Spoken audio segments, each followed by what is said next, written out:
हुकूमत के पास सिर्फ 2 महीने का वक्त है, हुकूमत दलदल में फंसती जा रही है, ये बेवकूफ़ है, इन्हें समझ नहीं आ रही। इनके पास वक्त बहुत थोड़ा है, मेरे पास वक्त बहुत ज़्यादा है। ये फरमा रहे हैं इमरान खान साहब अडियाला जेल से। अब बात कुछ समझ में नहीं आ रही। हुकूमत का आईएमएफ से डील अभी अभी फ़ाइनल हुई है और कुछ ही देर में पाकिस्तान के अकाउंट में पैसे भी आने की तवक्को है। जब आईएमएफ से पैसे आने की तवक्को है तो इसका साफ मतलब है कि जो दोस्त ममालिक हैं उन्होंने रीशेड्यूलिंग का वादा कर लिया है, वरना तो आईएमएफ पैसे देने पर तैयार नहीं हुआ करता। आईएमएफ उसी वक्त पैसे देने पर तैयार हुआ करता है जब दोस्त ममालिक रीशेड्यूलिंग पर राज़ी हो जाते हैं, और इस बात पर भी राज़ी हो जाते हैं कि जो पैसे उन्होंने हमारे बैंकों में एज डिपॉज़िट रखवाए हुए हैं ताकि हमारे फॉरेन करेंसी रिजर्व्स में कोई खातिर खा कमी ना आए, वो पैसे निकालने का भी कोई इरादा नहीं रखते। तो जब कर्ज़ रोल ओवर भी रीशेड्यूल भी हो रहे हैं और जो डिपॉज़िट पड़े हैं वो भी पड़े रहेंगे दोस्त ममालिक के, और आईएमएफ कर्ज़ भी दे रहा है, तो फिर खान साहब को क्यों लग रहा है कि हुकूमत ख़तरे में है? अपोजिशन कोई मजबूत नहीं है, बिखरी हुई है, छुपी हुई है, आधी अपने बिलों से निकली है, आधी अभी तक अंदर है। इस्टेब्लिशमेंट से ताल्लुकात बदस्तूर ख़राब हैं पीटीआई के। ठीक है, पीटीआई ने माफ़ी मांग ली है, मशरूत ही सही, लेकिन खान साहब माफ़ी मांग रहे हैं। ठीक है, 9 मई गुज़रे, काफ़ी वक्त गुज़र चुका है। ठीक है, अब सनम जावेद, आलिया हमज़ा और खदीजा शाह, 2-3 नाम पर, चौधरी परवेज़ इलाही, यूँ 3-4 नाम हमारे पास ऐसे हैं जो अब बाहर आ चुके हैं, रिहा हो चुके हैं, और खान साहब के कुछ केसेस भी ख़त्म हो चुके हैं, और सुप्रीम कोर्ट से आइंदा आने वाले दिनों में रिलीफ़ मिलने की तवक्को भी है, पहले भी कुछ मिला है। लेकिन क्या ये रिलीफ़ इतना ज़्यादा हो जाएगा कि 2 महीने बाद काया पलट जाएगी इस वजह से कि सुप्रीम कोर्ट ऐसे फ़ैसले दे देगा? ये नहीं लगता। और क्या ये है कि 2 महीने बाद जब काजी साहब चले जाएंगे, अगर वो वाकई चले गए तो, और एक्सटेंशन उन्हें ना मिली तो उसके बाद कोई रातों रात अदालतें खुल जाएंगी और खान साहब के हक़ में बहुत ज़्यादा फ़ैसले आ जाएंगे? ये भी अभी तक नहीं लगता।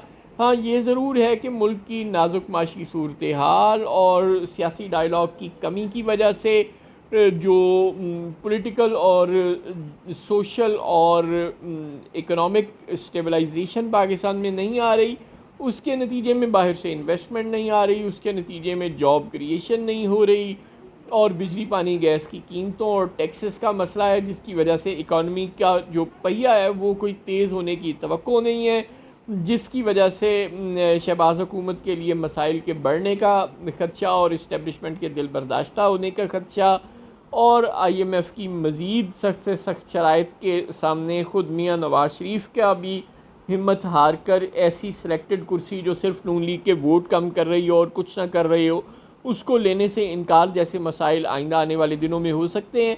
लेकिन कम से कम इस वक्त की रीडिंग्स यही बता रही हैं कि ऐसा कुछ साल, 6 महीने, 1.5 साल से पहले मामला शुरू होता नज़र नहीं आ रहा। और फिर ख़ास तौर पर अभी आसिफ जरदारी साहब मुस्लिम लीग नून की मुकम्मल सरपरस्ती कर रहे हैं। जब तक वो नीचे से कुर्सी नहीं खींचते या एमक्यूएम को नीचे से कुर्सी खींचने का हुक्म नहीं दिया जाता, ज़ाहिर है ये हुकूमत बुनियादी तौर पर 3 जमाती इत्तेहाद है, एमक्यूएम, पीपल्स पार्टी और मुस्लिम लीग नून।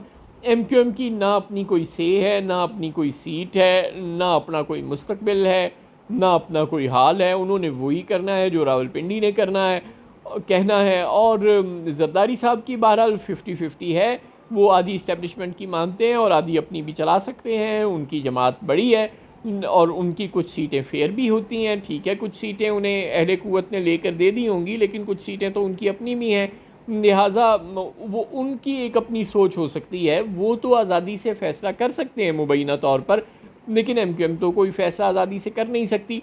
तो इस वक्त तक जरदारी साहब भी बिल्कुल खुश हैं, और हुकूमत की अब जो सेनेट और कौमी असम्बली में लेजिस्लेशन है उसको भी उन्होंने सपोर्ट किया है, मखसूस नशस्तों के फ़ैसले को इम्प्लीमेंटेशन से रोकने के लिए। इससे पहले बजट के मुतालिक भी क्या सलाहियाँ थी कि पीपल्स पार्टी डिसएग्री करेगी, बजट को वोट नहीं करेगी, उन्होंने बजट को भी वोट कर दिया था।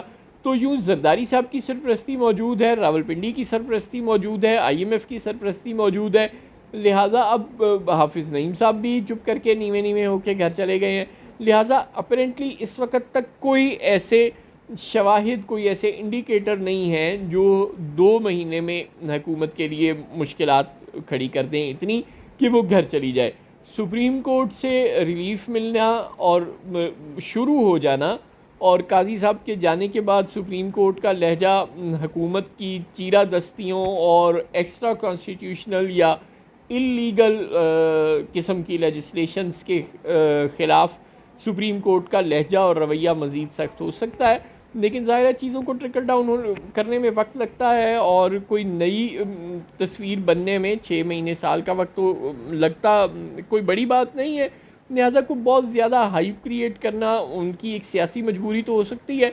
अमलन ऐसा नहीं लग रहा कि कोई 2-4 महीने में कुछ हो जाएगा और ये भी नहीं लग रहा कि साल 6 महीने से में कुछ भी नहीं होगा।